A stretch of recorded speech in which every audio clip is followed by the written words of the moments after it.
Number 1 ଭାବ ବିନିମୟର ସର୍ବଶ୍ରେଷ୍ଠ ମାଧ୍ୟମ କ'ଣ? ସଠିକ୍ ଉତ୍ତର ହେଉଛି ଅପସନ୍ ସି ଭାଷା। ନମ୍ବର 2 ଭାଷା ସର୍ବଦା ଡେସ୍କ। ସଠିକ୍ ଉତ୍ତର ହେଉଛି ଅପସନ୍ ଡି ପରିବର୍ତ୍ତନଶୀଳ। ନମ୍ବର 3 ନିମ୍ନୋକ୍ତ ମଧ୍ୟରୁ ଭାଷାର ଲକ୍ଷଣ କେଉଁଟି? ସଠିକ୍ ଉତ୍ତର ହେଉଛି ଅପସନ୍ ଡି ସବୁଗୁଡ଼ିକ ଠିକ୍। ନମ୍ବର 4 ଓଡ଼ିଆ ଭାଷା କେଉଁ ସ୍ତରର ଅନ୍ତର୍ଭୁକ୍ତ? ସଠିକ୍ ଉତ୍ତର ହେଉଛି ଅପସନ୍ ବି ନବ୍ୟ ଭାରତୀୟ ଆର୍ଯ୍ୟ। ନମ୍ବର 5 ଧ୍ୱନି ଓ ବର୍ଣ୍ଣ ମଧ୍ୟରେ ପାର୍ଥକ୍ୟ କ'ଣ? ସଠିକ୍ ଉତ୍ତର ହେଉଛି ଅପସନ୍ ଡି ଧ୍ୱନି ମୁଖ୍ୟ ନିଃସୃତ କିନ୍ତୁ ବର୍ଣ୍ଣ ତା'ର ଲିଖିତ ରୂପ।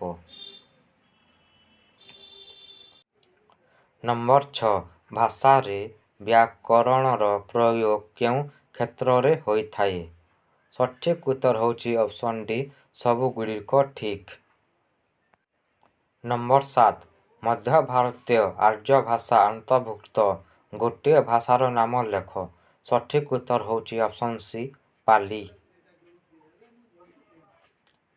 8 ନମ୍ବର ନିମ୍ନୋକ୍ତ ମଧ୍ୟରୁ କେଉଁଟି ନବ୍ୟ ଭାରତୀୟ ଆର୍ଯ୍ୟ ଭାଷା? ସଠିକ୍ ଉତ୍ତର ହେଉଛି ଅପସନ୍ ଡି ସବୁଗୁଡ଼ିକ। ନମ୍ବର 9 ନିମ୍ନୋକ୍ତ ମଧ୍ୟରୁ କେଉଁଟି ସଂସ୍କୃତର ନିକଟତମ ଭାଷା? ସଠିକ୍ ଉତ୍ତର ହେଉଛି ଅପସନ୍ ବି ପ୍ରାକୃତ। ନମ୍ବର 10 ସେଗୁଡ଼ିକ କ'ଣ କ'ଣ? ସଠିକ୍ ଉତ୍ତର ହେଉଛି ଅପସନ୍ ଡି ସ୍ୱର ଓ ବ୍ୟଞ୍ଜନ ବର୍ଣ୍ଣ। 11 ନମ୍ବର ଓଡ଼ିଆ ଭାଷାରେ ବ୍ୟବହୃତ ବର୍ଣ୍ଣମାଳାକୁ କେତେ ଭାଗରେ ବିଭକ୍ତ କରାଯାଏ?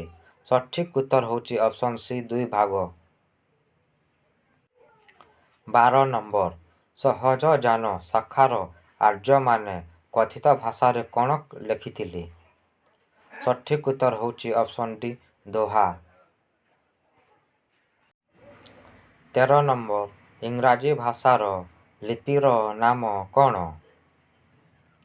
ସଠିକ୍ ଉତ୍ତର ହେଉଛି option B Roman. 14 number Urdu ଭାଷାର ଲିପିର ନାମ କ'ଣ? ସଠିକ୍ ଉତ୍ତର ହେଉଛି ଅପସନ୍ ବି ପାର୍ସି। ନମ୍ବର 15 ସଂସ୍କୃତ ଓ ହିନ୍ଦୀ ଭାଷାର ଲିପିର ନାମ କ'ଣ? ସଠିକ୍ ଉତ୍ତର ହେଉଛି ଅପସନ୍ ଏ ଦେବନାଗରୀ। 16 ନମ୍ବର ଓଡ଼ିଆରେ ସ୍ୱରବର୍ଣ୍ଣ କେତୋଟି ଓ କେଉଁଠାରୁ କେତେ ପର୍ଯ୍ୟନ୍ତ?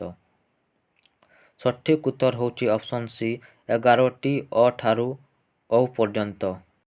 17 ନମ୍ବର ଧ୍ୱନି ଓ ବର୍ଣ୍ଣ ମଧ୍ୟରେ ପାର୍ଥକ୍ୟ କ'ଣ? ସଠିକ୍ ଉତ୍ତର ହେଉଛି ଅପସନ୍ ଏ ଧ୍ୱନି ମୁଖ୍ୟ ନିଃସୃତ କିନ୍ତୁ ବର୍ଣ୍ଣ ତା'ର ଲିଖିତ ରୂପ। 18 ନମ୍ବର ସଂସ୍କୃତକୁ ଆର୍ଯ୍ୟ ଭାଷାର କେଉଁ ପର୍ଯ୍ୟାୟଭୁକ୍ତ କରାଯାଇଛି? ସଠିକ୍ ଉତ୍ତର ହେଉଛି ଅପସନ୍ ସି ପ୍ରାଚୀନ ଭାରତୀୟ ଆର୍ଯ୍ୟ ଭାଷା। 19 ନମ୍ବର ବର୍ଗୀୟ ବ୍ୟଞ୍ଜନକୁ କେତୋଟି ବର୍ଗରେ ବିଭକ୍ତ କରାଯାଏ? ସଠିକ୍ ଉତ୍ତର ହେଉଛି 5ଟି।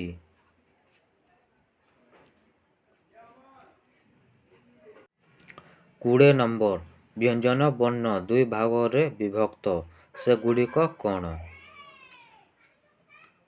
ସଠିକ୍ ଉତ୍ତର ହେଉଛି ଅପସନ୍ ଏ ବର୍ଗୀୟ ବ୍ୟଞ୍ଜନ ଓ ଅବର୍ଗୀୟ ବ୍ୟଞ୍ଜନ। ହେଲୋ ସାଙ୍ଗମାନେ, subscribe your channel please, share comment and like.